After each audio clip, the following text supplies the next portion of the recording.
E allora ben ritrovati, incominciamo dunque i nostri approfondimenti sulle notizie di giornata parlando di ciclismo. Allora andiamo subito a vedere nel servizio del nostro Fabio Panchetti quello che è successo nella settima frazione con il successo del corridore norvegese classe 1987 Boasson, mentre Di Luca conserva la maglia rosa. E allora iniziamo subito gli approfondimenti dedicati a prima ora parlando naturalmente di motori e partiamo dunque dalla Formula 1 con, come vi ho anticipato, la sentenza che arriva da Parigi, la sentenza da parte della FIA. Ben ritrovati negli studi di Sport Italia, in primo piano come anticipato a prima ora ci sono i motori. Allora partiamo subito con la Formula 1 e andiamo a vedere lo strepitoso dominio assoluto a Singapore di Lewis Hamilton, che va così a conquistare l'11ª vittoria in Formula 1. Parliamo naturalmente di motomondiale con il trionfo di Aoyama. Tutto questo a prima ora. E allora iniziamo subito i nostri approfondimenti partendo naturalmente dal tennis. Come anticipato parliamo del trionfo delle azzurre a Reggio Calabria domenica. Naturalmente Flavia Pennetta e Francesca Schiavone sono state le protagoniste indiscusse, con la brindisina autrice del punto decisivo nel match contro l'Auden a San Siro dell'Italia contro gli All Blacks. Tutto questo a prima ora.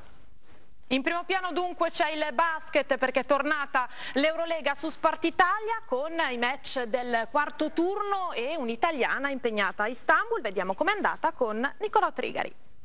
Il nostro Pietro Balzi ci racconta la presentazione della prova in Umbria per quanto riguarda la classe MX1 e MX2. Vediamo.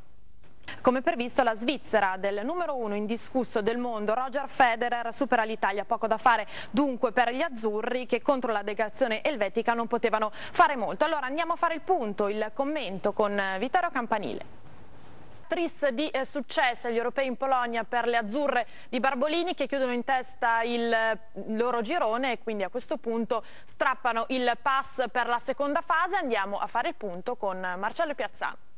Domenica l'ultimo appuntamento a Valencia per quanto riguarda la MotoGP, il successo è andato allo spagnolo Dani Pedrosa, da segnalare invece l'ottimo settimo posto di Ben Spies. Sentiamo. Gli All Blacks neozelandesi che sono arrivati nella giornata di ieri in sordina, oggi l'allenamento all'Arena in vista naturalmente del test match di sabato. Daniela Scalia. Ennesimo allenamento per i neozelandesi, arriva una novità per quanto riguarda la formazione degli All Blacks. Henry conferma solo 3 uomini schierati contro il Galles e lascia invece McCaw in panchina. Ce ne parla Daniela Scalia. L'australiano infatti si è voluto concedere un giro in MotoGP che gli è invece costato un malore e bene 2 giorni in ospedale a Valencia. Fabio Panchetti.